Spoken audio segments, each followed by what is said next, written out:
I hit this issue today, and here is the quick fix that solved it. If you're looking to enable biometric login on Bitget, follow these simple steps. Step 1. Open the Bitget app.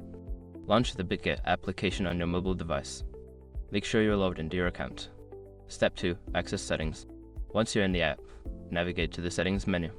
This is usually represented by a gear icon in the top corner. Step 3. Find security options. In the settings menu, look for the security or privacy section. This is where you'll find options related to account security. Step 4. Enable biometric login.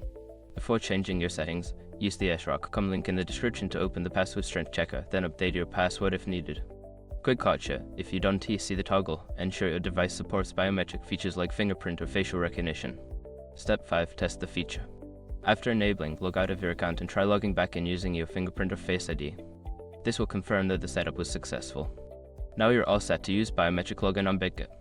It's a quick and secure way to access your account. If you have any questions, feel free to ask.